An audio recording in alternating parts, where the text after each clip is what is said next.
शिवाय ओम नमः शिवाय ओम नमः शिवाय ओम नमः शिवाय ओम नमः शिवाय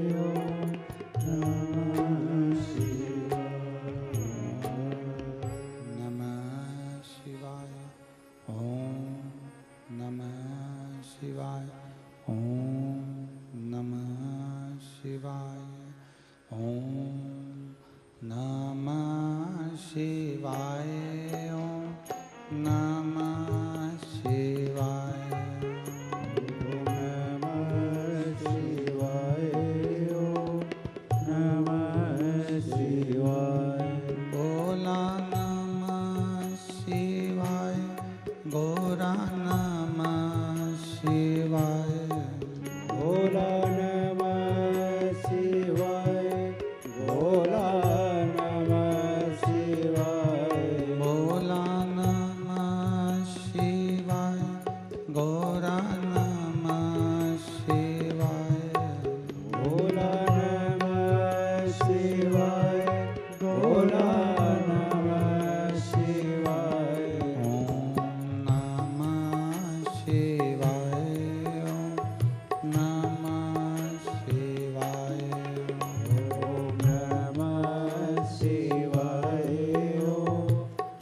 विश्वनाथ भगवान की हर हर महादेव हर हर महादेव हर हर महादेव हर। काशी विश्वनाथ त्रिकालदर्शी कैलाशी अविनाशी भूत भावन भूतेश्वर भगवान शिव जिनके पुनित पावन शिव महापुराण की कथा जो जीवन का एक आनंद सुख प्रदान करती है, संपूर्ण जीवन का एक आनंद शिव महापुराण के भीतर वेद व्यास जी ने रख दिया।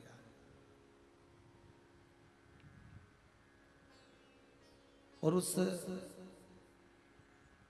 संपूर्ण जगत का कल्याण करने वाली शिव महापुराण का स्मरण अपन सब आस्था चैनल के माध्यम से अपने अपने घरों में बैठकर फेसबुक यूट्यूब के माध्यम से मोबाइल पर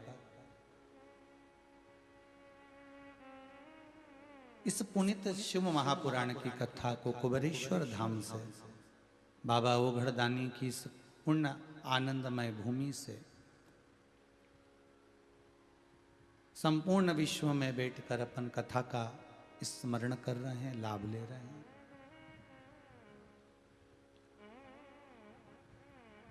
बहुत बहुत साधुवाद है श्री रामेश्वर लाल श्रीमती सोवन देवी जी बांगड़, पुत्र श्री राजेश श्रीमती बिनाका जी बांगड़, सिडनी ऑस्ट्रेलिया से इस पावन कथा को करवा रहे हैं और संपूर्ण विश्व को इस कोरोना महामारी के चलते एक आनंद की अनुभूति देकर भगवान भूतनाथ भूतेश्वर शिव के चरणों में छोड़ रहे हैं।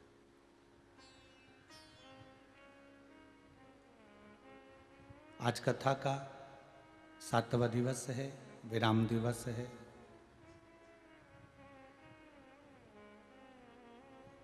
सात दिन की शिव महापुराण में 7 दिवस कैसे निकल जाते हैं, ये जीवन का कोई तात्विक एक लक्ष्य पाने के लिए हम भी दिन रात वही प्रयास करते हैं कि वहां तक पहुंचे। जिंदगी के भी 7 ही दिन है, रविवार, सोमवार, मंगल, बुध, गुरु, शुक्र और शनि। जन्म हमारा इन्हीं 7 दिनों में हुआ है, मरना भी हमको इन्हीं 7 दिन में। कोई अलग से दिन बनाएगा नहीं भगवान अपने को मरने के लिए। हो रविवार, सोमवार, मंगल, बुध, गुरु, शुक्र, शनि, यही 7 दिन है, सबके यही है। बस आपको मालूम नहीं है कि आपका दिन कौन सा निश्चित है। उसने परंतु निश्चित कर कर भेज दिया। कालाधिपति महाकाल राजा ने एक निश्चितता दे दी कि इतना, ये पल, ये घड़ी, ये क्षण, ये समय तुम्हारा अंतिम है।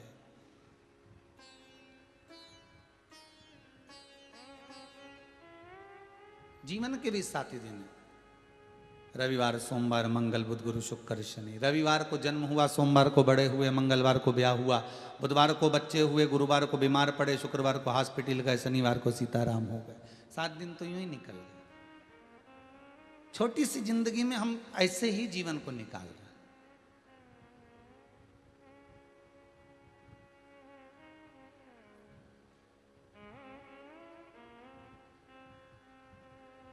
हीरे जैसे जीवन को कंकर और माटी का बना दिया हमने।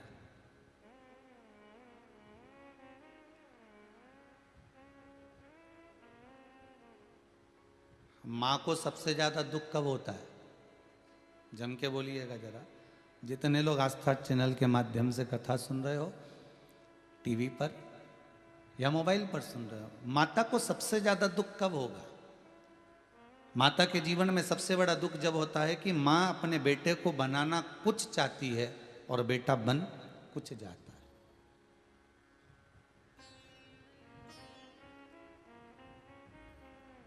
गुरु को भी यही दुख होता है, माता को भी यही दुख होता है, पिता को भी यही दुख होता है।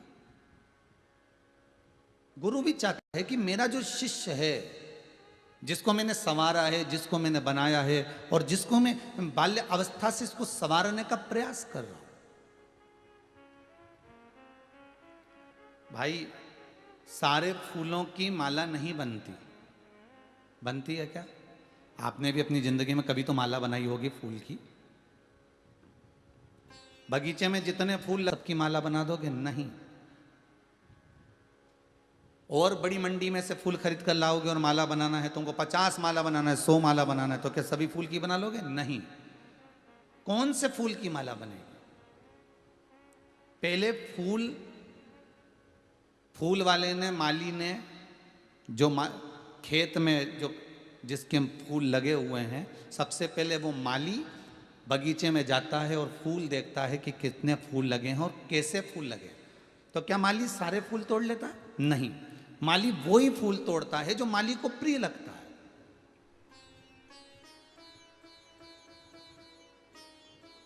जो माली को अच्छा लगा।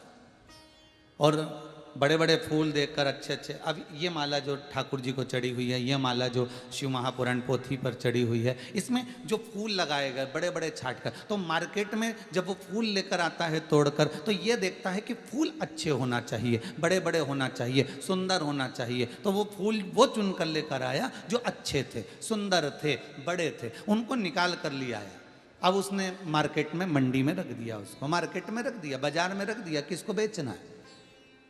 अब बाजार में कोई दूसरा माली आया फूल लेने के लिए, क्योंकि उसको माला का धंधा था, उसका माला का बिजनेस था, उसका माला का व्यापार था। उसने देखा फूल की बहुत सारी ढेरियां लगी हैं, कहीं कहीं छोटा सा फूल है, कहीं कहीं बड़ा फूल है, कहीं और उससे बड़ा फूल है। तो उस माल खरीदने वाले ने और देखकर माल खरीदा और फूल खरीद लिए। अब एक ने अच्छे चुन कर लाया था, दूसरा उसको खरीद कर ले गया, फिर अब वो माला जब बनाने बैठा ना तो वो भी फूल छाट रहा है। तुम कभी किसी माला बनाने वाले के पास में 15 मिनट खड़े होकर देखना, 5 मिनट खड़े होकर देखना, जब वो माला बनाता ना तो अच्छे अच्छे फूलों को छाट छाट कर ये बढ़ाए और उसको ला, फिर अच्छा, फिर जो बेकार होगा उसको वहीं पड़े रहने देगा, उसको साइड में निकालते जाएगा और अच्छे अच्छे फूलों को देखकर फिर वो माला बनाता। अब एक ने तोड़ कर लेकर आया, दूसरे ने माला बनाई खरीद कर, तीसरा गया खरीदने के लिए। माला 3-4 तरह की टंगी हुई थी, छोटे फूल की भी थी, बड़े फूल की भी थी। अब आप जब खरीदने के लिए गए तो खरीदार ने देखा कि जो अच्छे फूल की माला है, बड़े फूल की माला है, वही आप खरीदना पसंद करेंगे। ये 20 रुपए की है, ये 15 रुपए की, ये 50 रुपए की, हमें ये दे दो। ये 5 रुपए 3 रुपए वाली जो छोटे छोटे फूल रहने दो, इसको करेंगे क्या, पड़े रहने दो, हमें बड़े फूल की माला चाहिए। बस यही जीवन है। गुरु एक ऐसा होता है, ध्यान दीजिएगा, सतगुरु एक ऐसा होता है जो अच्छे फूल को चुनकर माला बनाने का प्रयास करता है, उसमें सुई को चुभोता है, भक्ति के धागे में पिरोने के लिए उसको कष्ट देगा, चुभोएगा, शब्द कहेगा, जिससे ये अच्छी माला निर्मित हो जाए। अच्छी जगह अगर ये बन गई तो भगवान के चरणों में, भगवान के गले में पहुंच जाए। संत सदगुरु साधु तपस्वी साधक उपासक जितने भी होते हैं, माता पिता आदि जो भी होंगे, वो कुछ अच्छा चुनकर तुमको बनाने का प्रयास करेंगे।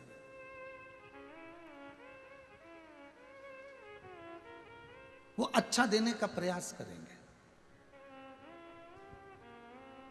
शबरी अम्बा राम जी को अगर बेर दे रही है ना तो पहले उसको चखती है। क्यों? जम के बोलो, किस लिए? कि खट्टा ना हो, तीखा ना हो, बेकार ना हो। तो शबरी अम्बा बेर को चखती है। माँ अपने बेटे को, अपनी बहू को, अपने बच्चों को कुछ देने से पहले अगर कुछ प्रदान कर रही है तो पहले विचार करती है कि मैं ये चख लूं, मैं इसको जो बनाना चाहती हूं ये बन सकता है कि नहीं सकता, इसको मैं उस सीढ़ी तक लेकर जाना चाहती हूं, उस मंजिल तक लेकर जाना चाहती हूं जिस मंजिल तक कोई ना पहुंचा। माता पिता गुरु अपने बच्चे को मंजिल तक पहुंचाने का बहुत प्रयास करते। अब मर्जी आपकी है, आप कितनी गहराई तक जाते हैं, कितनी गहराई तक। समुद्र के किनारे मॉर्निंग वॉक करने वाले जो मॉर्निंग वॉक करते हैं, समुद्र के किनारे, जो तालाब के किनारे, जो सरोवर के किनारे, नदी के किनारे जो मॉर्निंग वॉक सुबह सुबह घूमने के लिए जाते हैं, उनको बड़ा मजा आता है सुबह सुबह समुद्र के किनारे घूमने में। बोलो आनंद आता है कि नहीं आता? समुद्र के किनारे घूम रहे हैं, उनको मॉर्निंग वॉक करने में बड़ा आनंद आ रहा है। उनको समुद्र के किनारे घूमने में, कोई कोई शाम को भी जाता है बीच पर, जूह पर, तो उनको बड़ा आनंद आता है। समुद्र के किनारे घूमने वाले को बड़ा मजा आता है। क्या केवल उसी को आनंद आता है?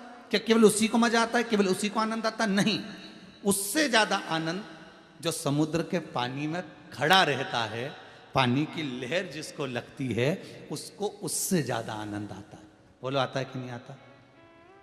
जो किनारे पर घूम रहा है उससे ज्यादा आनंद पानी में खड़े रहने वाले को आता है। पानी में खड़े रहने वाले को इतना आनंद आता है, जैसी लहर आएगी, बालू रेत नीचे पांव से खसक कर जाएगी, लहर वापस जाएगी, उसको और आनंद आ रहा है। पर उससे ज्यादा आनंद किसी और को भी आ रहा है जो समुद्र में नहा रहा है, जो अटखेलियां कर रहा है पानी में, जो नहा रहा है, उसको और आनंद आ रहा है। और उससे ज्यादा आनंद, नहाने वाले से ज्यादा आनंद किसको आ रहा है? जो डुबकी लगा रहा है, जो डुबकी लगा रहा है, डूब रहा है, डुबक रहा है, उसको आनंद आ रहा है। और डुबकी लगाने वाले से ज्यादा आनंद किसको आता है? बोलो जम के। जो समुद्र के अंदर गोता लगा रहा है और बिल्कुल नीचे जाकर सीप में से मोती निकाल कर ला रहा है, सबसे ज्यादा आनंद उसको आ रहा है। बस यही हमारा जीवन है। कोई कोई ऐसे होते हैं जो समुद्र के किनारे पर घूमते रहते हैं, कोई कोई ऐसे रहते हैं जो मन में सोचते तो हैं कि मैं सत्संग में जाऊंगा, कथा में जाऊंगा, मंदिर जाऊंगा, देवालय जाऊंगा। ये उसी में के हैं जो समुद्र के किनारे घूम रहे हैं। इनने पूरी जिंदगी निकाल दी घूम घूम के, और ये सोच रहे हैं मैं बड़े आनंद में हूं, पर इनसे बड़ा आनंद दूसरे को प्राप्त हो रहा है। और भी हैं, कोई कोई ऐसे भी हैं जो पानी के अंदर जाके खड़े हो गए, कई कई ऐसे हैं जो मंदिर के अंदर जाकर बैठ जाते हैं, कई कई ऐसे हैं जो प्रवचन में जाकर बैठ जाते हैं, कई कई ऐसे हैं जो टीवी खोलकर बैठ जाते हैं, कई कई ऐसे हैं जो कथा में जाकर बैठ जाते हैं। पर वो उतना ही, बस पानी आए और पांव के नीचे से निकलता चले जाए, इनको भी आनंद आ रहा है। पर इनसे ज्यादा आनंद उसको आ रहा है जो डुबकी लगा रहा है। कोई कोई ऐसे भी हैं जो मंदिर में जाकर दिया भी लगाते हैं, पानी भी चढ़ाते हैं, अगरबत्ती भी लगाते हैं, अभिषेक भी करते हैं, पूजन भी करते हैं, मतलब ये डुबकी लगा रहे हैं। और इनसे ज्यादा आनंद उसको आता है, किसको? जो डूब कर गोताखोर अंदर जा रहा है। बस सबसे बड़ा आनंद वही है कि बिल्कुल नीचे तक गया और मोती निकाल कर लिया आया। सही भगत वो होता है जो कथा के मध्य में, कथा के अंतर्गत या भगवान की भक्ति में इतना डूब जाता है, इतना नीचे पहुंच जाता है कि उसमें से एक मेरे महाकाल रूपी मोती को निकाल कर ले आता है, भगवान को निकाल कर हृदय में बिठा लेता है, जो अनमोल मोती को लाकर सामने प्रस्तुत कर देता है। बस वही जीवन का सार्थत्व उसको प्राप्त हो जाता है। घूमने से कुछ नहीं मिलने वाला, पानी की लहरों में बैठने से कुछ नहीं मिलने वाला, स्नान करने से कुछ नहीं मिलने वाला। अगर सही तरह से अपनी जिंदगी का आनंद लेना है तो शिव महापुराण में थोड़ा सा अंदर जाना पड़ेगा, थोड़ा सा पहुंचना पड़ेगा, मिल जाए।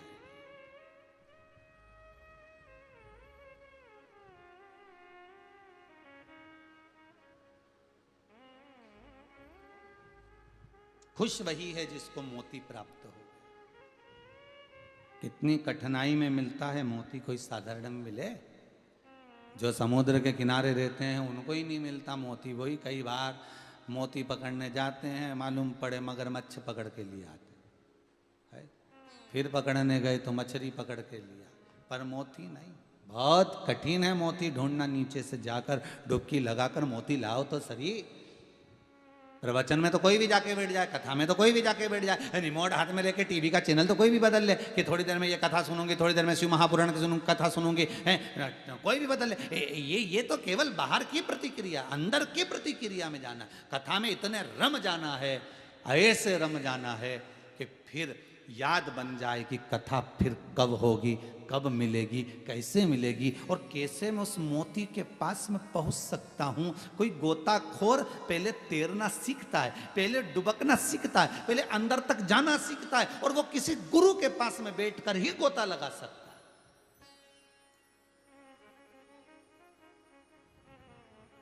है। ऐसे नहीं मिल सकता।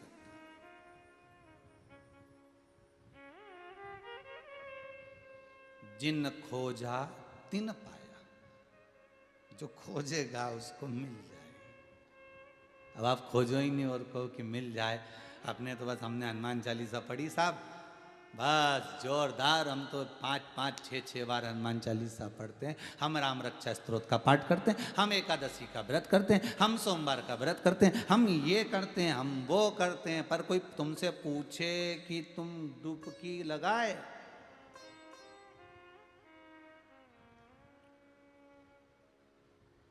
हम तो रोज मॉर्निंग वॉक करने समुद्र के किनारे जाते हैं। अच्छा, कभी गोता लगाया? अरे राम, हमको कोई तैरना आता है? तो फिर कहीं मतलब का घूमना तुम्हारा, ऐसे घूम घूम के तो जिंदगी निकल गई, फिर क्या मतलब का?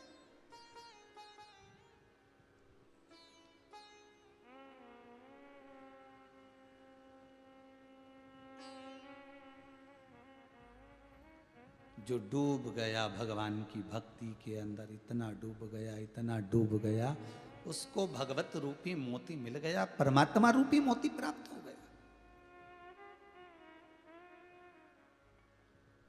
उसी को मिला। कई लोगों को तो जिंदगी जीना नहीं आती, आज भी चौकीदार हैं कई पैसे वाले।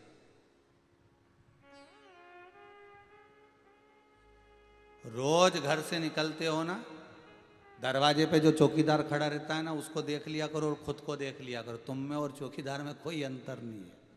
वो बाहर चौकीदारी कर रहा है, तुम घर के अंदर चौकीदारी कर रहे हो, बस इससे ज्यादा जिंदगी और कुछ नहीं है। वो बाहर चौकीदारी कर रहा है, कुर्सी लगाकर बैठा है, रात्रि को जग रहा है, जाग रहा है रात भर, चौकीदारी करता है तुम्हारे धन को बचाने के लिए। वो बाहर बैठा है, तुम अंदर बैठे हो। नींद उसको भी नहीं आ रही, नींद तुमको भी नहीं आ रही। वो चौकीदारी कर रहा है तुम्हारे लिए, धन बचा रहे, जुड़ा रहे, तुम्हारे यहां कोई चोर ना आ जाए। तुम चौकीदारी कर रहे हो अपने बच्चों के लिए, धन बचा रहे, बच्चे उजाड़ ना दे। वो भी चौकीदार है, तुम भी चौकीदारी से थोड़ा सा तो छूटो रे, थोड़ा सा तो बाहर जाओ। हमारे शंकर ओगड़दानी भगवान विष्णु बैकुंठ छोड़ना नहीं चाहते, और शंकर प्रतिदिन नंदी पर पार्वती को बिठाकर घूमने निकल जाते। लो, प्रतिदिन।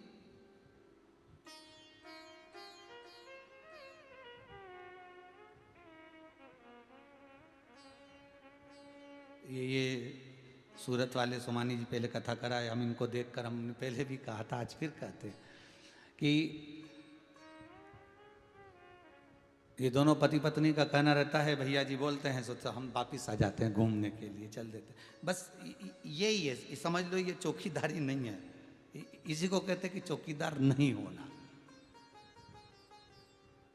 भोलेनाथ बुलाए, भगवान आवाज लगाए, अब मन कर रहा है मेरे को बद्रीनाथ जाना, मेरा मन करता है मैं कैलाश जाऊं, मेरा मन करता है महाकाल जाऊं, मेरा मन करता है भगवान की भक्ति में जाऊं, मेरा मन करता है शिव महापुराण की कथा सुनने जाऊं, मेरा मन करता है मैं सत्कर्म की ओर अग्रण्य हो जाऊं। तो ये चौकीदारी से वंचित है, क्योंकि चौकीदार तो एक जगह बैठा रहता है, उसको जाने की फुर्सत नहीं है। उसको फैक्ट्री से, उसको दुकान से, उसको व्यापार से, उसको आदि काम से कहीं नहीं जा सकता। जोड़ा जोड़ा तिजोरी में रखा, तिजोरी में रखा, रात को जागा और जोड़ा, जोड़ने के बाद बच्चों को दिया। ये चौकीदारी है, केवल चौकीदार।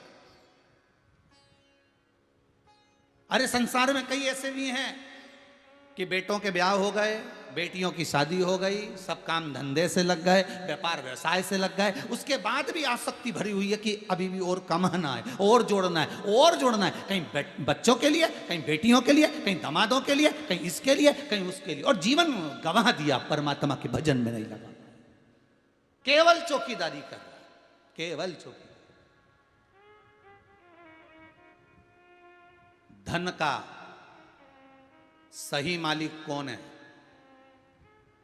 पैसे का सही मालिक कौन है? जो अपने ऊपर भी खर्च करे और सत्कर्म भी करता रहे। धन का सही मालिक वही है।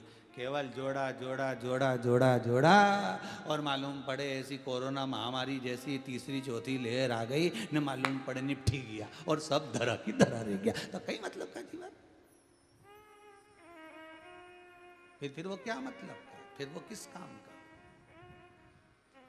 ना राम नाम लीनो तूने भरी जवानी में, तू डूब के मर जा रे चुल्लू भर पानी में। जिंदगी केवल गंवाने में लगा दी, केवल उजाड़ने में लगा दी। ना भगवत भजन कर पाया, ना स्मरण कर पाया, ना नाम जप पाया, ना नाम कीर्तन ले पाया। भगवान को भी दुख होगा, सोचेगा मैंने जन्म दिया था, माता के गर्भ में उल्टा लटका हुआ था, दोनों मुष्टिकाएं बंद थी, प्रतिज्ञा करी थी भगवान मुझे माता के गर्भ से बाहर निकाल दे, मैं तेरा भजन करूंगा, मैं भजन करूंगा, भजन करूंगा। और जैसे ही माता के गर्भ से बाहर निकला, मैं तो भोजन करूंगा।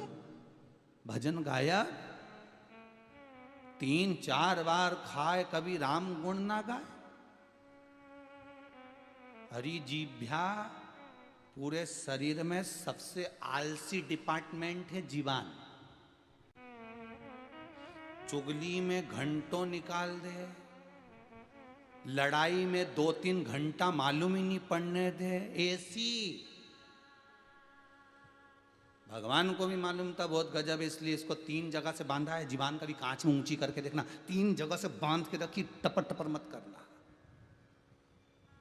3 जगह से बांधी, उसके बाद भी नहीं मानी।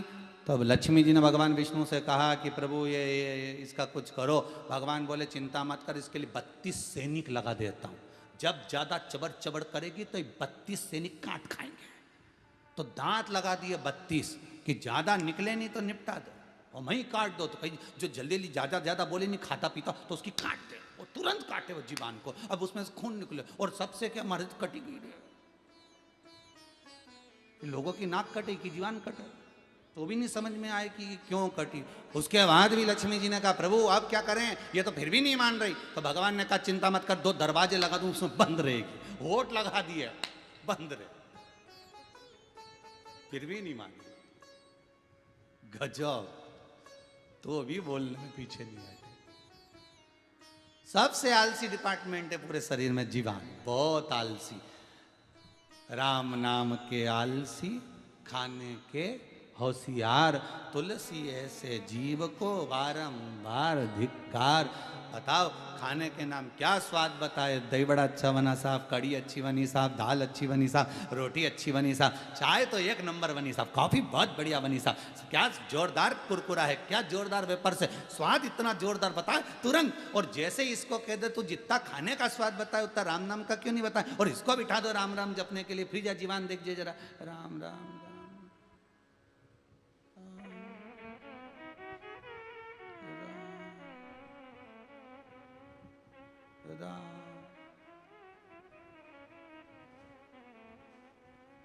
फिर राम नाम बोले।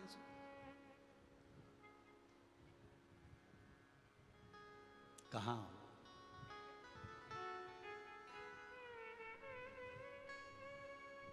ना राम नाम लीनो ओ तूने भरी जवानी में, तो डूब के मर जा रे चुल्लू भर पानी। ये जीवान बोल मेरी जीवा हरि हरि, 10 भोजन पान करे, राम नाम में मरी मरी। बोल मेरी जीवा हरि, अभी भी नहीं बोले, टीवी के सामने ही बोलो हरि हरि। बोल मेरी जीवा हरि हरि, 10 भोजन पान करे, राम नाम में मरी मरी। बोल मेरी जीवा हरि हरि। बड़ी मुश्किल से निकले भगवान का नाम, सब कहीं निकले आलसी।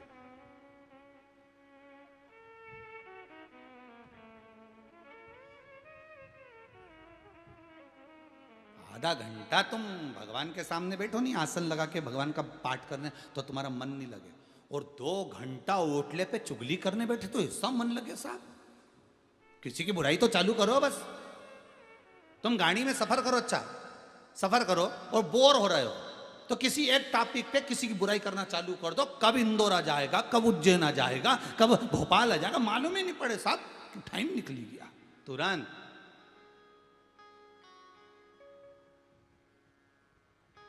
गोवर्धन नाथ जी की परिक्रमा करने जाओ, कुछ माताएं आपस में बातचीत करती जा और उनका पति बेचारा अकेला माला लेके चलता जा। तुम देखना जो माला लेके चल रहा है ना, वो आराम आराम से चल रहा है, धीरे धीरे चल रहा है। और जो माताएं चली जा रही ना 2 3 4, और उन्होंने जो बहू का बात निकाली या किसी की निकाली, और चली जा रही गिरिराज जी की परिक्रमा करते, धड़ धड़ धड़ धड़ धड़। जितने परिक्रमा करने वाले सबको आश्चर्य हो रहा है कि कैसी जोरदार चली जा रही। ये परिक्रमा का बल नहीं है, बल तो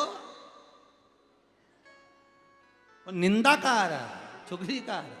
और सही परिक्रमा का बल देखना है तो पीछे चल रहा है उसका पति, हाथ में गौमुखी माला पकड़ा हुआ है, भगवान का नाम जपते जा रहा है, राधा राधा जपते जा रहा है, कृष्ण कृष्ण जपते जा रहा है, गिरी गोवर्धन धारी तेरा भरोसा भारी बोलते हुए जा रहा है। वो आराम से चल रहा है, वो निंदा में नहीं डूबा, वो भगवत भजन में डूबा।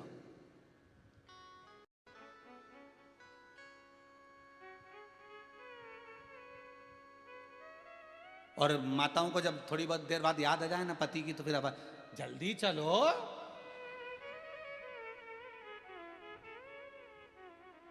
पति के हाथ में माला। पति बोले तू चल ले, तो आराम से रुका। फिर पीछे पलट के देख ली, थोड़ा पानी पी लिया, क्योंकि अब जीवान भी थोड़ी सूख जाए, चलते भी जाओ और साथ में निंदा, बहुत कठिन काम। इतना भी भगवान ने गुण तत्व थोड़े बहुत लोगों को दिया, बड़ा इतना बड़ा ज्ञान भी होना बहुत आश्चर्य की बात। और फिर जो चालू हुई, कब पूंछरी का लोटा आ गया मालूम नहीं पड़ा। तब याद आया, अब तो पूछ लो कहाँ गया, पीछे नहीं दिख रहा कि गन्ने का रस तो नहीं पी रिया है। और फिर याद आया,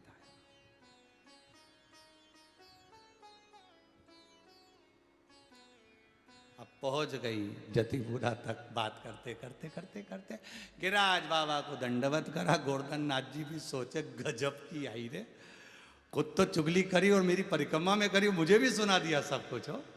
गजब।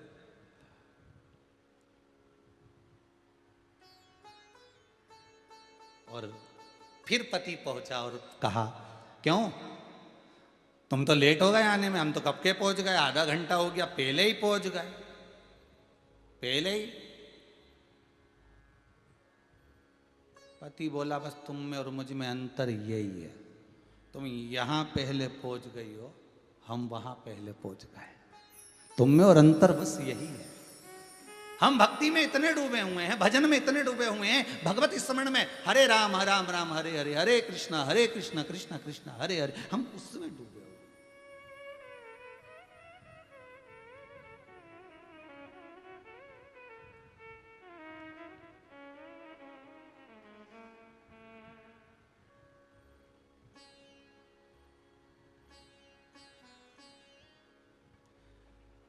कल रथ यात्रा थी, जगन्नाथ जी का रथ खींचा जा रहा था।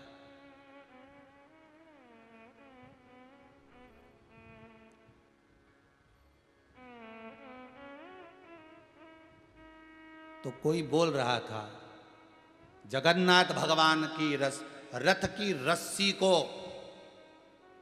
भक्त, जगन्नाथ के भगत अपने हाथ में रस्सी को थामे हुए खींच रहे हैं।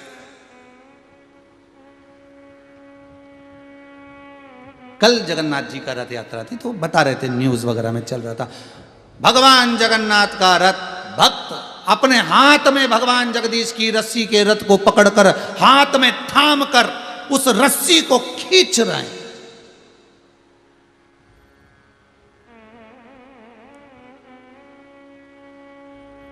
मतलब न्यूज़ वालों को ये दिखा, सबको ये दिखा कि इन सब ने रस्सी को थाम रखा है और खींच रहे हैं। दिखने वालों को केवल इतना दिख रहा था, पर बोलने वाले को ये नहीं दिखा कि तुमने जगन्नाथ जी की रस्सी को थाम रखा है और तुम्हारे हाथ को जगन्नाथ ने थाम रखा है। ये भी तो दिखना चाहिए, ये भी तो नजर आना चाहिए कि तुम्हें वो दिख रहा है कि तुमने रस्सी थाम रखी है, जगन्नाथ भगवान के खींचने वाली रस्सी को तुमने थाम रखा है, पर तुम्हें वो नहीं दिखा कि जगन्नाथ जी ने भी तो तुमको थाम रखा है, इसलिए तो तुम जगन्नाथ की रस्सी थामे हुए हो। कि समय बल जो जगन्नाथ जी के रथ को आगे बढ़ा दे, कि समय बल जो जगदीश को खींच कर ले जाए, बल केवल जगन्नाथ में ही है। वो तुम्हारे हाथ में जो बल देता है, उसी बल पे तो तुम रस्सी पकड़ पाते हो।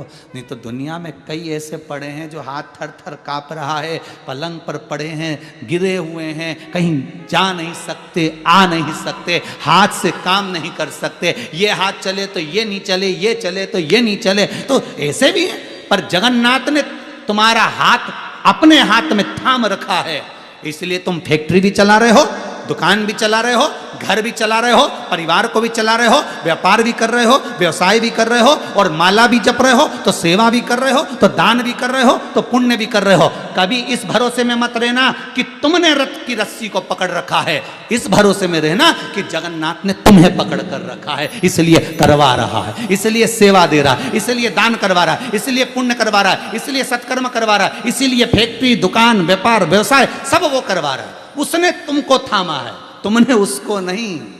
ये हमारी गलत सोच है, यही भ्रांति को हमें निकालना है। मैं दुकान चला रहा हूं, मैं टाइम पे नहीं खोलूंगा तो कौन ग्राहक आएगा, नौकर देखेगा कि नहीं देखेगा। अच्छा ये बताओ, कब तक तुम दुकान चलाओगे? एक आध दिन हो, फिर सीताराम हो गए, दुकान फिर पड़ी की पड़ी रह जाएगी क्या? नहीं, फिर भी चलेगी, फिर भी चलेगी। वही वाली बात याद रख लो, एक सेठ जी कहते थे मैं मर गया तो पूरा घर मेरे पीछे मर जाएगा। इतना प्रेम करे हमारा घर का लोग साहब, इतना चाहे मेरे को मेरे घर के लोग, एक मिनट नहीं रह पाए मेरे बिना। इतने में गुरुजी को मालूम पड़ गया कि सेठ जी हमेशा एक बात के, तो गुरुजी पहुंच गए उसके, और गुरुजी ने कहा सेठ जी कैसे हो? सेठ जी बोले राम राम गुरुजी, दंडवत करता हूँ, साष्टांग करता हूँ, बहुत दिन बाद आए। गुरुजी बोले हम टाइम टाइम पे टपकते, गुरु हर कभी नहीं आता। गुरु को तो जब मालूम पड़ जाता है कि ये ज़्यादा अहंकारी हो गया, या इसको ज़्यादा कुछ गड़बड़ है, या इसको दुख है, या इसको तकलीफ है, या इसको कष्ट है। गुरु जी सुख में भी आते हैं तो गुरु जी दुख में भी आते हैं, ऐसा नहीं होता। आप बस दिल से गुरु को याद करना। जिस गुरु को याद करोगे दिल से, वो तुम्हारे सम्मुख में होगा। गुरुजी बहुत दिनों के बाद आए? नहीं, बस वैसे ही आ गया था। और सेठ जी बढ़िया, बस चकाचक। तो गुरुजी बोले मेरा मन है गुरुजी। सेठ जी बोले बोलो क्या बात है। सेठ जी के मुंह से फिर निकल गया, गुरुदेव रोटी खा लो, जिम लो भोजन। गुरुजी तो भोजन जिम लिया। अब जिमते जिमते गुरुजी बोले वाह साहब क्या जोरदार भोजन बना है।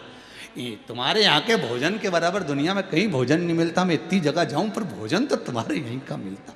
इतने में सेठ जी के मुंह से निकल गया, हमारी पत्नी इतना जोरदार भोजन बनाए की नहीं बनाए। बाकी का कोई क्या नहीं बने इतना जोरदार भोजन जो मेरे यहां बने। और गुरुजी प्रेम भी उतना ही करे हमारे से। अच्छा, बहुत जोरदार। और गुरुजी जितना ये प्रेम करे नहीं, उतना की उतना पूरा परिवार मुझसे प्रेम करे। अच्छा, और मैं भी उतना ही करूं। अच्छा, हाँ। और गुरुजी अगर मान लो मैं मर जाऊं ना, तो मेरे पीछे ये सब मर जाए। अब सेठ जी ने जो बोला, गुरुजी से सहन नहीं हुआ कि मैं मर जाऊं तो मेरे पीछे पूरा परिवार मर जाए। हाँ, मेरी पत्नी रो रो के मर जाए, मेरा बेटा, मेरी बहू, मेरे पोता पोती सब मर जाए मेरे पीछे, इतना मुझे चाहते हैं। ओ इतने में तो सेठ जी के शब्द सुने तो गुरुजी सुबह से उठ गए, चाय वाय पी के बैठे। और बैठते से ही बोले गुरुजी बोले सेठ जी एक काम करो ना, ये पानी पीते पीते चाय पीते पीते थोड़ी देर लुढ़क जा। तो सेठ जी बोले ऐसे कैसे लुढ़क जाओ? नहीं, बस तुम तो ऐसे खटिया पे से पलंग पे से नीचे लुढ़क जाना, और हम कह देंगे डॉक्टर को बुला के कि सेठ जी मर गए। तुम बस पड़े रहना, हमें देखना है कि तुम्हारे मरने पर तुम्हारी पत्नी तुम्हारे परिवार वाले कितने मर रहे हैं, हमें बस इतना सा देखना। सेठ जी बोले गुरुजी कैसे पागलों जैसी बात कर रहे हो? हम काय को मारे झूठ मूठ का? अरे तो झूठ मूठ का मरने में क्या जाता है? अगर संशय मिट जाए तो उसमें क्या दिक्कत? तुम तो मरो। सेठ जी बोले हम नहीं मारे, जाओ। गुरुजी बोले कैसे नहीं मारे? तुम तो लुढ़को, हमें देखना है तुम्हारी पत्नी कितनी रोए कितनी मरे, तुम्हारा बेटा कितना रोए कितना मरे, तुम तो लुढ़को। गुरुजी और अगर मेरी पत्नी और बच्चों को कुछ हो गया तो? गुरुजी बोले मेरी गारंटी, अगर कुछ होगा तो जवाबदारी मेरी है। ठीक है। और सेठ जी चाय पीते पीते ने पलंग से धड़ से नीचे गिर गए। जैसे ही नीचे गिरे और गुरुजी चिल्ला दिए, अरे सेठ जी मर गए, अरे सेठ जी चले गए, जल्दी किसी को बुला। वेद को बुलाया, डॉक्टर को बुलाया, डॉक्टर को बुलाया तो गुरुजी ने उसको 500 का नोट पकड़ाया, और 500 का नोट पकड़ा के कहा यहीं बैठे रहना, और कह दे मर गया तू तो कह दे। और डॉक्टर साहब ने कह दिया ये तो मर गए। मर गए? हाँ। पत्नी धाड़ धाड़ रोने लगी, बेटा रोए, बहू रोए, पोता रोए, पोती रोए, सब रोए। गुरुजी बस भीतर भीतर मुस्कुराते रहे। सेठ जी जोरदार पड़े, सेठ जी पड़े। पत्नी खूब अल्लाह अल्लाह के रोई, चिल्ला चिल्ला के रोई, खूब दमदारी से रोई, क्योंक't रोने का भी एक कंपटीशन होता है। मरे जब तो रोने रोए, खूब दमदारी से। बहुत देर हो गई रोते रोते। गुरुजी ने पूछ लिया सेठानी क्यों रो रही हो? सेठ चले गया, मुझे बताया तक नहीं। गुरुजी बोले अब ये भी कोई बताने वाली बात होती है? मरेगा आदमी तो पहले बताने जाएगा कि मैं 15 मिनट बाद जाने वाला हूं। ये भगवान की बड़ी विचित्र लीला है। 1 सेकंड नहीं देता बताने के लिए, 10 मिनट नहीं देता बोलने के लिए कि जा रही है तैयारी कर ले। और जितनी तैयारी तुमने करके रखी है वो 1 मिनट में छुड़वा देता है। 1 मिनट में, 1 सेकंड नहीं रखे साहब, 1 सेकंड। रोज चेक पे साइन करे और एक दिन पढ़ा की पढ़ा चेक बुक रह जाए, यूं ही पड़ी। रोज धन दौलत संपदा कितना जोड़ा, सब पड़ा, कौन झेले? सेठानी रो रही, सेठ जी वो चले गए। गुरुजी बोले मत रो सेठानी, मत रो बेटा, एक काम कर, मेरे पास में ऐसी बूटी रखी है, तू खाएगी, तू मर जाएगी, सेठ जिंदा हो जाएगा, ले निकाल के दू। इतने में सेठानी रोती रोती बोली सेठ गुरुजी बोले खा ले, तू खाएगी, तू मर जाएगी। सेठ जी रोते रोते बोली इनकी तो उम्र हो गई थी, इनकी उम्र हो,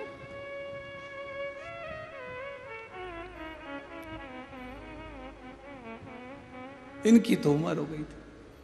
बेटा रो रहा था, तू क्यों रो रहा है? पिताजी ये भी नहीं बता के गए किससे कितना लेना था। बाप को गुस्सा आ गया, बताओ बाप मरा पड़ा और ये कि लेना कितना, उठने वाला था पिताजी, इतने में गुरुजी ने चिमटा खोड़ दिया, पड़े चुपचाप, मैं ही पड़े रहे, उठ मत जा। बेटा तू मत रो, क्यों रो रहा है? ले ये बूटी तू खा ले, तू खाएगा तू मर जाएगा।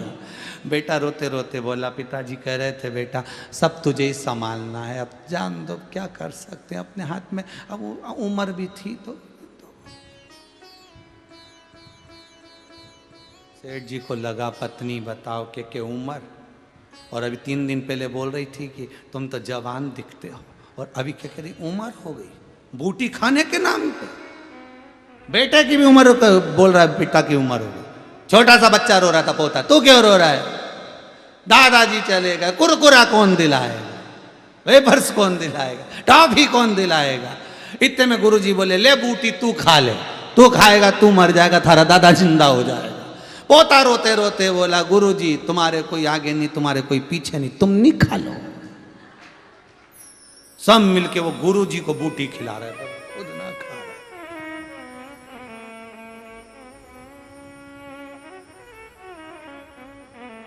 कितने संबंध है हमारे, कितने रिश्ते हैं हमारे, कितने कुटुंब, कितना कबीला है हमारा।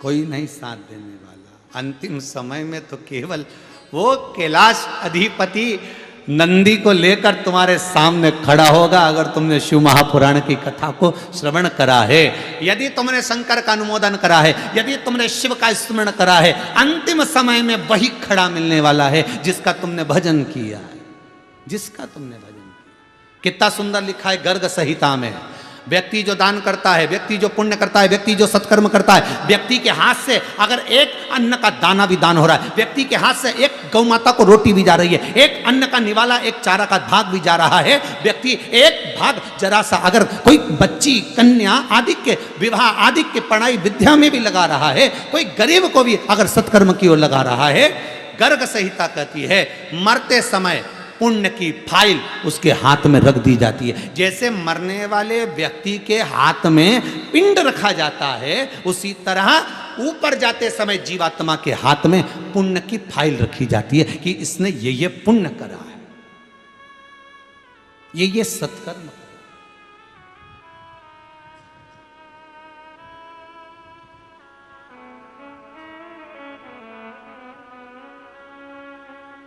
और वो पुण्य, वो सत्कर्म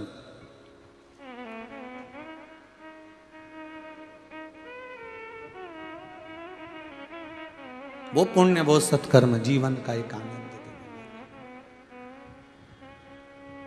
प्रयास करना, मनुष्य की देह मिले, भगवान अगर जन्म दे, सब कुछ दे, तो चौकीदार बनकर जीवन मत निकालना कि घर में बैठे बैठे बस चौकीदारी कर रहा। हम तो कहीं जा ही नहीं सकते, क्यों? घर में इतना फैलारा पड़ा हुआ है, सामान छोड़कर जाओ, और बहू भी घर में अकेली रहे, बेटा ऑफिस चले जावे, वो ये काम करे, तो घर में किसी को तो रहना ही पड़े, घर में तो किसी को रहना पड़ेगा नहीं पड़े। कई कई माताएं दमदारी से कह देती है, कई कई सास कह देती है, वो तो मैं जिंदा हूं इसलिए घर चल रहा है, जिस दिन मैं मर गई आटे दाल का भाव मालूम पड़ जाएगा, वो तो मैं हूं तो चल रहा है। तो एक दिन अम्मा से कह दो, निपट जा, देखे चले कि नहीं चले। जिंदा हो तो घी घना, मर गए तो मुट्ठी चना, इससे ज्यादा क्या होगा? तो क्या करना? चौकीदार बनकर नहीं जीना, अपने जीवन को हमें सार्थक बनाना। मनुष्य की देह मिली है, खूब डट के कमाओ, एक दुकान क्या 10 दुकान लगाओ, 2 हाथ क्या 4 हाथ से कमाओ, 4 हाथ मतलब बेटों को भी जोड़ लो, 4 भी क्या तुम तो 8 हाथ से कमाओ, 8 क्या मतलब बहू पत्नी सबको जोड़ लो, सब मिलके कमाओ। पर निवेदन इतना है, खूब कमाओ, खूब कमाओ, पर निवेदन इतना है, जो कमाया है उसका कम से कम 5%, 2%, 10% अपने ऊपर भी तो खर्च करो रे, अपने ऊपर भी तो लगाओ थोड़ा बहुत।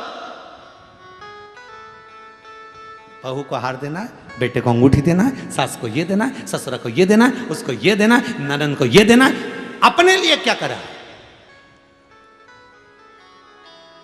भगवान की रीति बड़ी विचित्र है, बहुत विचित्र रीति है।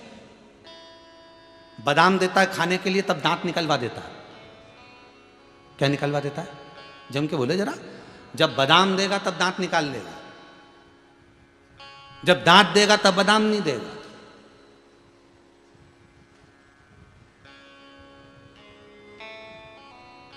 वो निकाल। रीति बड़ी विचित्र है, बहुत बहुत विचित्र रीति, बहुत विचित्र। और उसकी रीत बड़ी विचित्र। सुख देगा, देगा, मना नहीं है कि सुख नहीं देगा, देता है।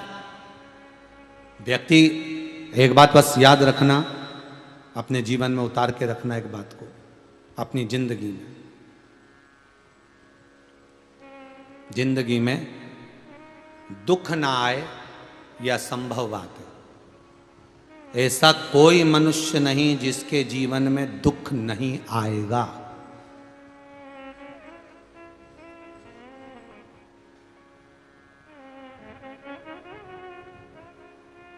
ऐसा कोई नहीं जिसकी जिंदगी में दुख ना आएगा। आएगा, असंभव है, आएगा ही। पर एक काम संभव है, दुख आने पर मुस्कुराना तो संभव है ना, प्रसन्न रहना तो संभव है। जब दुख आएगा कोई काम नहीं आएगा। कुछ लोग कहेंगे पाइप तोड़ के जीना यहाँ से निकाल दो, बाथरूम उधर बना दो। कोई पत्रिका देखकर कहेंगे पितर दोष लग गया, कोई कहेंगे वास्तु दोष लग गया, कोई कहेंगे ये दोष लग गया। पर दोष ना पत्रिका का है, ना पितरों का है, ना काल सर्प का है, ना वास्तु का है। दोष एक ही है, हमारे कर्म का है। वो तो हमको निभाना पड़ेगा। जानकी जी ने एक चिड़िया को कैद में रखा तो सीता जी को कैद में रहना पड़ा। राम जी ने छुप कर बाण मारा था उस बाली को, उस बाली ने छुप कर द्वापर में कृष्ण को बाण मारा था चरण में। श्रीमद् भागवत में आता है, भगवान पीपल के वृक्ष के नीचे तो बाण लगा। क्यों लगा? किसने मारा? वो ही बाली। अब आया, कर्म का भोग तो भोगना पड़ेगा।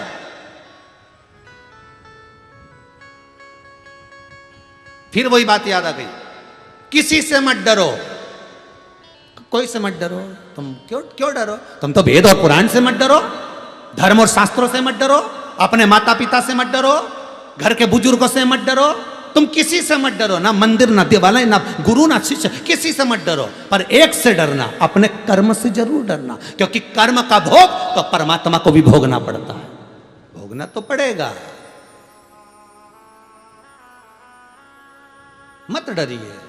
दुख हम कह दें कि दुख नहीं आएगा, दुख तो आएगा। कहीं कोई तुमसे कह दे कि मैं तुझे मरने ही नहीं दूंगा, तो मरना तो पड़ेगा। गुलाब जामुन खाओगे तो भी मरोगे, और बेसन चक्की खाओगे तो भी मरोगे रे, बादाम खाओगे तो भी मरोगे, नहीं खाओगे तो भी मरोगे।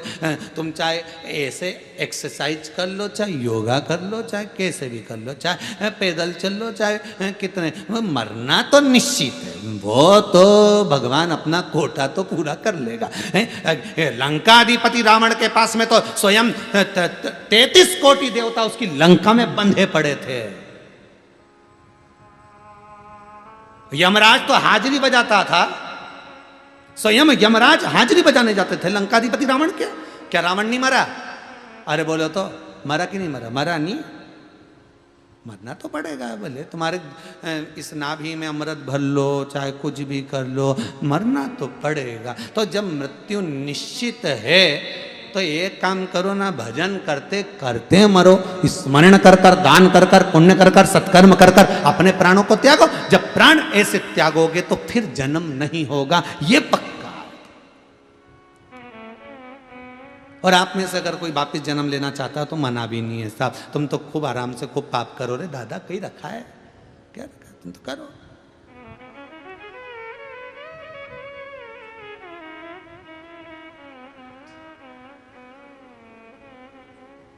एक कजन एक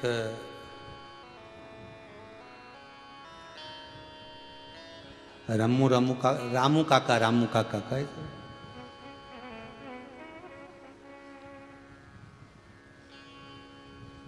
तो वो एक बात हमेशा कहते थे,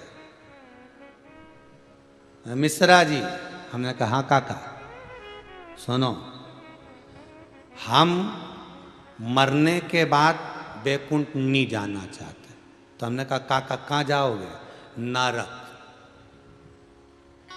और हम भगवान से बार बार रोज प्रार्थना करते हैं कि हमें नरक भेज देना, हमें बैकुंठ मत भेज देना, भगवान से विनती है हमारी।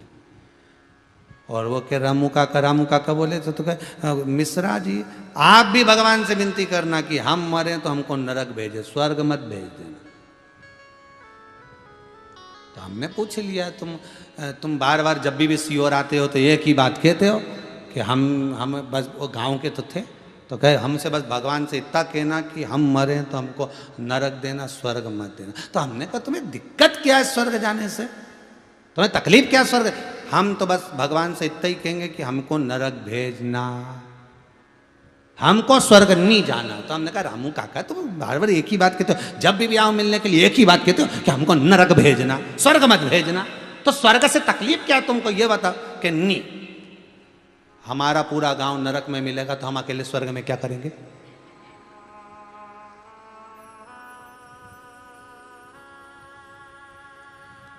हमने कहा रामू काका तुम्हें पक्का विश्वास है कि तुम्हारे गांव के लोग नरक में मिलेंगे?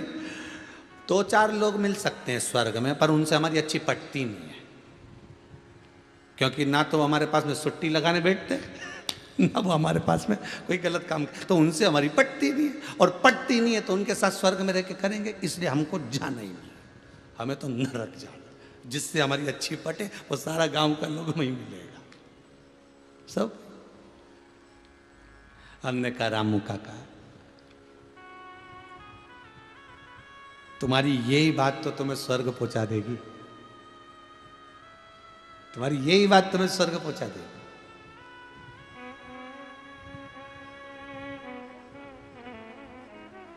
जो जिस बीमारी से ज्यादा डरता है वो बीमारी उसको जल्दी से पकड़ लेती। बहुत ध्यान देना महाराज, उसका कारण लिखा है भविष्य पुराण में, समझिएगा। जो व्यक्ति जिस बीमारी से डरता है, बार बार मैं मीठा नहीं खाऊंगा, मीठा नहीं खाऊंगा, डाइटिंग कर रहा हूं, अच्छा ज़्यादा मीठा खाएंगे, डॉक्टर भी कहते हैं आजकल शुगर वगैरह हो जाती है, इसलिए अब मन नहीं करता ज़्यादा खाने का। अब तुमने तुम्हारी बुद्धि में, भविष्य पुराण बुद्धि में बिठा लिया कि शुगर हो जाती है, शुगर हो जाती है, शुगर हो जाती है, शुगर हो जाती है, बार बार दिमाग में आ गया, तो एक दिन जो बीमार पड़ा और चेक कराई तो शुगर ही निकली है।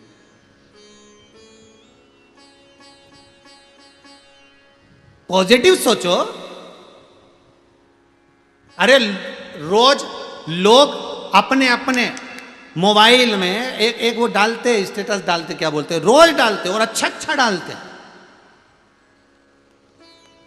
हम कहते हैं प्रतिदिन लिखकर भेजो कि अपने को पॉजिटिव सोचना है, अपने को अच्छा सोचना है, बुरा नहीं। दुनिया के लोगों के लिए भी अपने लिए भी अच्छा सोचिए, आप बिल्कुल अच्छा होगा। रोज प्रतिदिन याद करो कि आज मुझे गुलाब जामुन खाना है, भले घर में गुलाब जामुन नहीं बने, भले तुम्हारे यहाँ रसगुल्ला नहीं बने, भले तुम्हारे यहाँ बालूशाही नहीं बने, पर तुम 15 दिन बोल के तो देखो आज मेरे को गुलाब जामुन खाना है, मेरे को बहुत दिन से गुलाब जामुन की याद आ रही है। तुम देखना 15 दिन क्या 4 दिन में गुलाब जामुन तुम्हारे पास आएगी, भले कहीं से लिया, भले तुम कहीं पर भी जाकर खाओ, पर वो गुलाब जामुन तुम्हारे सामने आ जाएगी। तुमने विचार करा मुझे ये पकोड़ा खाना है, मुझे ये भजिया खाना है, मुझे ये खाना, तुम्हारे सामने वो चीज होगा। क्योंकि पहले के समय में मोबाइल नहीं चलते थे, पहले के समय में ये दिल चलते थे, मोबाइल नहीं चलते थे, हृदय चलता था। तुम किसी को याद करते थे, वो सामने आकर खड़ा हो जाता था, वो मिल जाता था, उसकी बात आ जाती थी। कोई कह देता था कि वो तुम्हें याद कर रहे थे, वो तुम्हें ऐसा बोल रहे थे, उसकी बात आ जाएगी या वो सामने आ जाएगा या उसकी खबर आ जाएगी, क्योंकि उस समय मोबाइल नहीं थे, ये दिल था, ये हृदय था, ये चित्त थी, ये वृत्ति थी। बीमारी से भी इस दिल का संबंध बहुत बड़ा है। तुम रोज सोचना कि ऐसा नहीं हो जाए, ऐसा नहीं हो जाए, ऐसा नहीं हो जाए, और वो ही होकर मानता। क्यों सोचो बुरा? अच्छा सोचो नहीं, रोज अच्छा सोचो। आज मेरा मन है मैं यमुनोत्री जाऊंगा, मैं गंगोत्री जाऊंगा, मैं बद्रीनाथ, मैं केदारनाथ, मैं कुबेरेश्वर धाम, मैं महाकाल, मैं ओमकारेश्वर जाऊंगा। भगवान बुलाएगा। दिल में लेकर बैठे हो तो हफ्ता भर भी नहीं कराएंगे, नहीं पहुंचा देगा तुरंत। और दिल में लेकर बैठ गए ना कि मुझे ऐसा लग रहा है, बुरा बुरा सा लग रहा है, बुरा बुरा सा लग रहा है, तो भगवान कहीं ना कहीं बुरा नहीं कर दे। अच्छा सोचिए। वो कई लोग कहते हैं ना, थोड़ा सा जोड़कर चलो, बुरे वक्त में काम आएगा। ये सीख देने वाले बहुत मिलेंगे तुमको। बोलो, बोलते कि नहीं बोलते? ऐसी अकल देने वाले बहुत मिलेंगे तुमको। थोड़ा जोड़ के चलो, बुरे वक्त में काम आएगा। तो तुम भी उसको कह सकते हो, शंकर का भजन करते चलो तो बुरा वक्त काहे को आएगा। उसको कहते हुए जाओ ना। सीख देने वाले तुमको हमेशा मिलेंगे। थोड़ा जोड़ के चलो, बुरे वक्त में काम आएगा। थोड़ा जोड़ के चलो, बुरे वक्त में काम आएगा। और उससे पहले ये कोरोना महामारी में निपट गया तो जोड़ के चलो, जोड़ के चलो। और अलमारी में धन पड़ा रिया, पूरी गोदरेज की अलमारी में कपड़े जमे कि जमे पड़े रह गए। पहले तो लोग मरते थे तो उनको कपड़े भी अच्छे पिना के भेजते थे। कोरोना महामारी में तो ऐसे मरे कि कपड़े भी नहीं पिना पाए, जैसे थे वैसे की, और कपड़े की जगह पन्नी में पैक करके ले गए। लो अब चित्तवृत्ति में समझ। बहुत अकल देने वाले मिलेंगे तुमको, बुद्धि देने वाले बहुत मिलेंगे। बहुत ऐसी समझदारी की बात बहुत लोग करते हैं। थोड़ा जोड़ के चलो, बुरे वक्त में काम आएगा। शिव महापुराण की कथा कहती है, भगवान शिव का भजन करते चलो, बुरा वक्त ही नहीं आएगा। सब निकाल देगा। वो कब आया कब गया तुम्हें नहीं मालूम पड़ेगा। अच्छा सोचिए, अच्छा स्मरण करिए, अच्छा भजन करिए, अच्छे लोगों के साथ बैठिए, अच्छे का स्मरण करना चालू कर दीजिए, अच्छा होगा।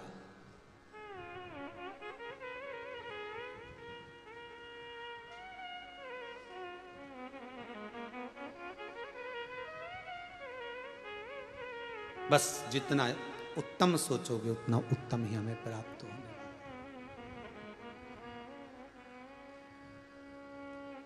तुम चंदा बनो तो मैं तारे बनूं, तुम चंदा बनो तो मैं तारे बनूं, आकाश में मिलेंगे ओ भोलेनाथ, आकाश में मिलेंगे ओ भोलेनाथ, आकाश में मिलेंगे ओ भोलेनाथ, आकाश में मिलेंगे ओ भोलेनाथ, मेरे ओ भोलेनाथ, ओ भोलेनाथ, मेरे ओ भोलेनाथ, ओ भोलेनाथ, मेरे ओ भोलेनाथ, ओ भोलेनाथ, मेरे ओ भोलेनाथ, ओ भोलेनाथ, तेरे रहूंगी ओ भोलेनाथ, तेरे संग में रहूंगी ओ भोलेनाथ, तेरे संग में रहूंगी ओ भोलेनाथ, तेरे संग में रहूंगी ओ भोलेनाथ। आओ दोनों हाथों से ताली सेवा देते हुए, शंभु है, त्रिकालदर्शी है, कैलाशी है, अविनाशी, शिव का स्मरण करते हुए। जय हो।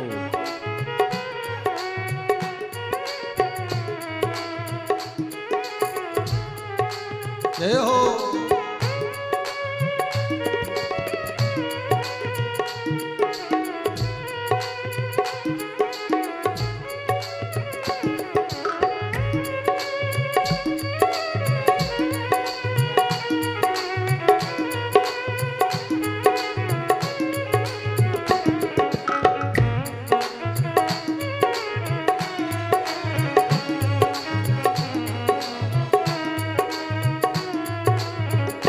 तुम पानी बनो तो मैं मछली बनूं, तुम पानी बनो तो मैं मछली बनूं, तुम पानी बनो तो मैं मछली बनूं, तुम पानी बनो तो मैं मछली बनूं। नदी में मिलेंगे ओ भोलेनाथ, नदी मिलेंगे ओ भोलेनाथ, नदिया में मिलेंगे ओ भोलेनाथ, नदिया में मिलेंगे ओ भोलेनाथ।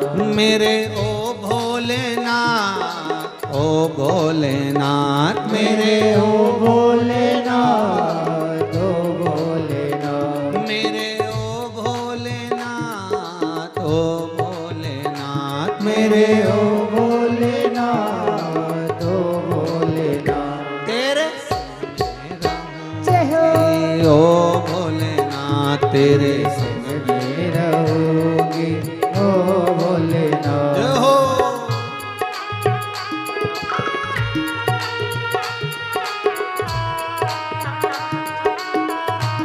हर भोले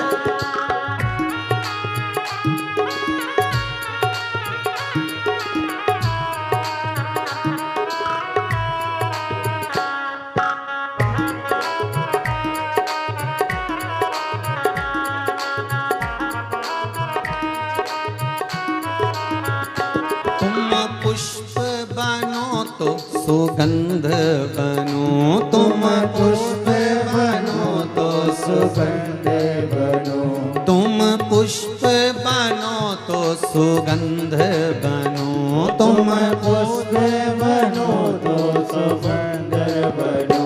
डाली पे मिलेंगे ओ भोलेनाथ, डाली पे मिलेंगे ओ भोलेनाथ, डाली पे मिलेंगे ओ भोलेनाथ, डाली पे मिलेंगे ओ भोलेनाथ। मेरे